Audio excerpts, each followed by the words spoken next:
Hi, I'm Greg, and I'm the guy behind smallbizdoer.com and all the business plan updates. I decided to do this in 2009. For the 2010 year, I wanted to put my business plan online as kind of a live case study.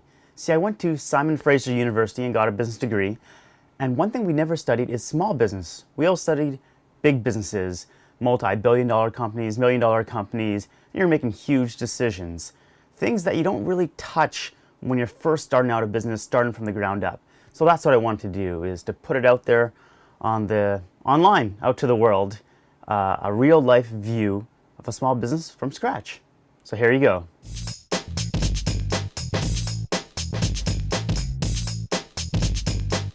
So this is my update for the 2010 year.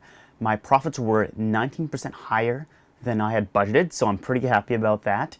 And I think the key thing that I take away from looking at the year was that most of my business came from people I already knew, relationships that I had already established.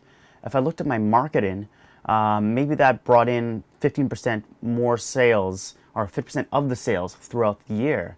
But since I did 90% better than expected in terms of profits, if I had done no marketing whatsoever, I probably would have been right on budget. Now, that's not to say that marketing wasn't valuable. I think it's going to bear a lot more fruit in 2011. And still, if that brought in 15% growth, then 50% growth next year as well, and 50% growth the year after that, that's going to grow your business and double your business in no time, in just a few years. So that's really important still.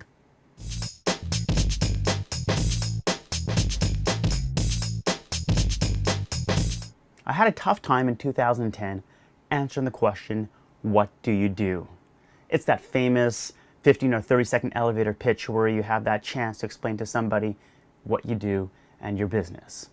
Well, I just would mumble something like, I do some business consulting, I help out small businesses, I do some multimedia work, help businesses get online, do some video production. It's kind of a mixed bag of things. And I think I had a hard time answering that question because really, I do a lot of different things. So my challenge in 2011 is going to be really defining exactly what I do.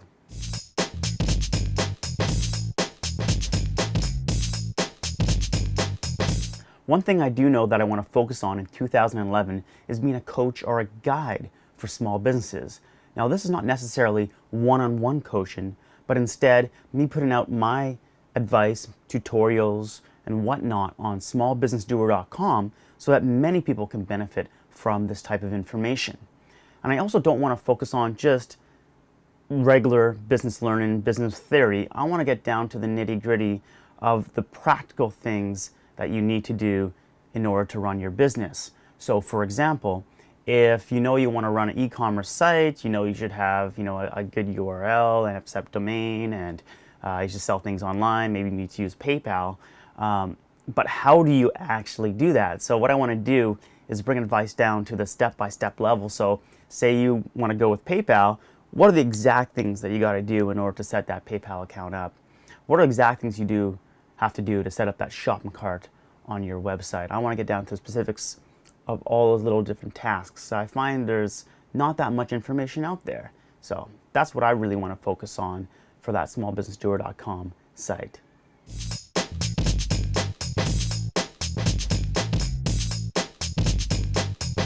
In 2011, my big gamble or risk is going to be the smallbusinessdoer.com site.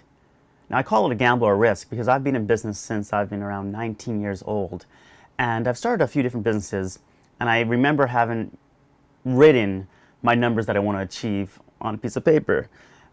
But at the end of the year, you look at it, and really that written number was just a projection. It doesn't equal reality. So I call this a gamble because I don't know if it's going to work out or not. Obviously, I believe it will. Otherwise, I wouldn't be doing it. But I'm not going to throw away the rest of my business either. So this is going to be something that I'm doing completely on top of my regular paid work that I get money for. And if it doesn't succeed, well, then I'm still fine and okay. But if it does succeed, hey, I'm growing my business to the next level. And maybe that's just being a little bit older, having a little more wisdom, or just being more risk adverse. But I want to know that this little extra thing that I'm doing it's not my sole money provider, that this is just something that could work out, but I'm not going to bet the bank on that.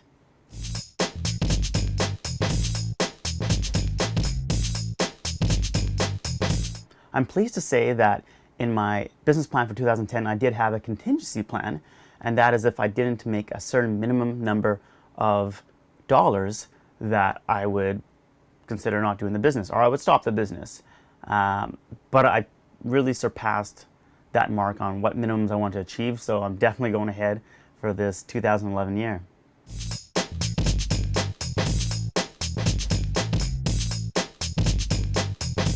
My big insight from 2010 is that things take time and they take effort.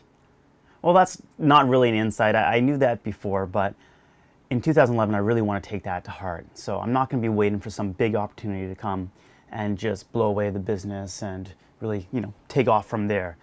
Often you read business stories and it's that turning point, that one moment that really defined the business. But I do want 2011 to be a turn point in my business.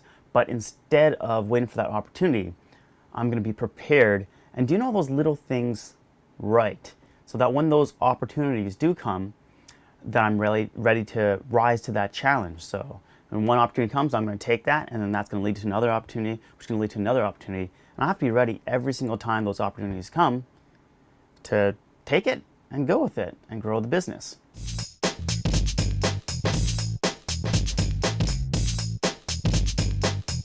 In the end, in 2010, I did a lot better than expected. I'm really grateful for this, and I really do want this 2011 year to be a turn point in the business. And I think a challenge for me is just going to be staying focused on my goals and doing all those little things day in and day out, even though I don't have that constant feedback of that I'm doing well, that I just have to trust that I'm doing the right things, and when those opportunities come, that I can do it. But I don't know. So we will see in a year's time when I do another year-end review in 2012 how everything went, but I will be keeping up to date every single month, so stay tuned for that. All right, later.